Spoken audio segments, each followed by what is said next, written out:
আজ রবিবার 2 ফেব্রুয়ারি মা সরস্বতীর পুজো উপলক্ষেই এই ভিডিওটা বানালাম। এখন সকাল 11টা মতন বাজে। আমরা রেডি হয়ে সবাই বেরিয়ে পড়েছি পুষ্পাঞ্জলি দেওয়ার জন্য। প্রথমে এখানে গাড়ি এন্ট্রি করিয়ে নেওয়া হলো। আমাদের অ্যাপার্টমেন্টে পুজো না হওয়ার কারণে বেশ বিপদে পড়ে গিয়েছিলাম। এখানে আসার আগে প্রায় আধা ঘন্টা ধরে হন্যে হয়ে একবার এই অ্যাপার্টমেন্ট একবার ওই অ্যাপার্টমেন্ট ঘুরে বেরিয়েছি। কোথাও বলছে বাইরের লোক এলাও না, কোথাও বলছে এখন হবে না, 2টোর সময় আসবেন, সেটা আবার শিওরও না। তখন হতেও পারে অঞ্জলি, নাও হতে পারে। অথচ তারাই আবার ফেসবুকে বড় বড় করে পোস্ট করেছিল join us everyone, open invitation দিয়েছিল, এবং সেটা দেখেই রীতিমতন আমরা রেডি হয়ে সেখানে গিয়েছিলাম। কিন্তু সেখান থেকে আমাদেরকে বলা হলো এখন হবে না, পরে আসবেন, হ্যানা ত্যানা। মনটা সত্যি কথা বলতে ভীষণ খারাপ হয়ে গিয়েছিল। হয়তো এবার অঞ্জলি দেওয়াই হবে না, এটাই ভেবেছিলাম। পরে ডিসাইড হলো বাড়ি ফিরে যাব।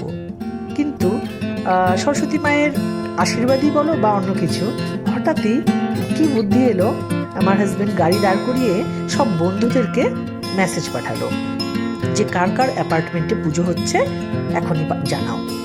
তখনই সঙ্গে সঙ্গে 2-3 জনের রিপ্লাই এলো যে আমাদের অ্যাপার্টমেন্টে পুজো হচ্ছে, চলে এসো।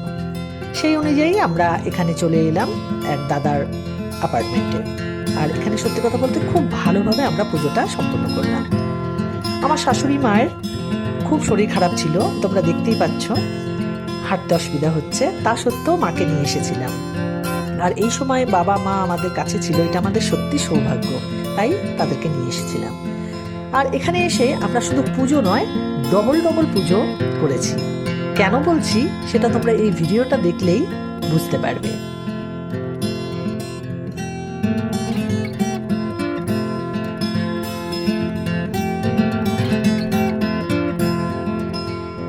আমার মেয়েদেরকে কেমন লাগছে তোমরা জানিও।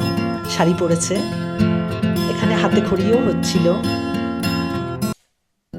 আমার মেয়েরা শাড়ি পরতে প্রথমে একটু কিন্তু করছিল, ওদের মনটা একটু খারাপ হচ্ছিল যে চুল নেই, কেমন লাগবে।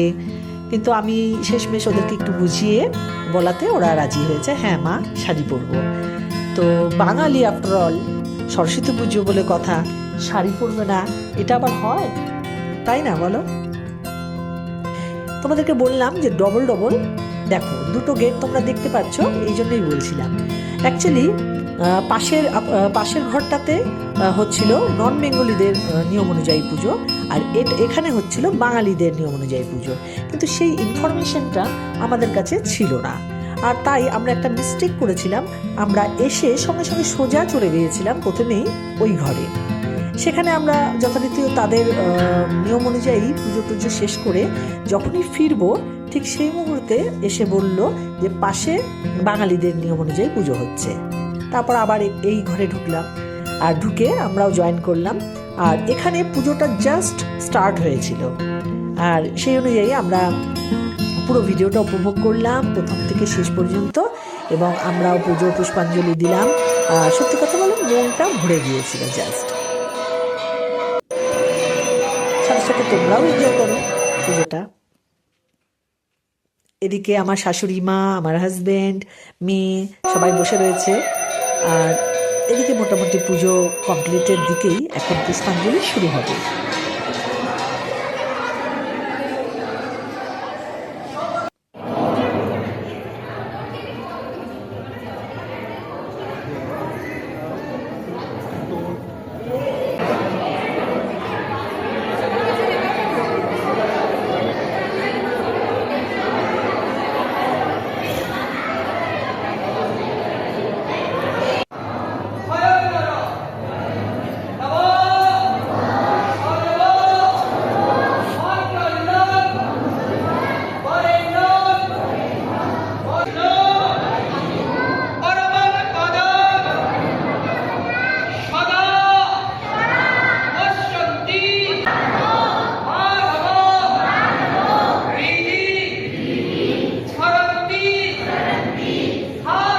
আমাদের পুজো মোটামুটি কমপ্লিট, পুষ্পাঞ্জলি হয়ে গেল। এবার আমরা ভোগ খেয়ে বাড়ি ফিরে যাব। এদিকে দেখো ছোট্ট ছোট্ট ছোট্ট সরস্বতী, কিউট লাগছে তো। এদিকে ভোগের আয়োজন করা হয়েছিল, তো সেই অনুযায়ী আমরা ভোগ গ্রহণ করলাম। মা বাবা ওদিকে ভোগ খাচ্ছে, তোমরা দেখতেই পাচ্ছ। তো চলো এখানেই ভিডিওটা আমি শেষ করছি, আর ভিডিওটা দেখার জন্য ধন্যবাদ। আবার দেখা হবে অন্য কোনো ভিডিওতে, ততক্ষণের জন্য টাটা।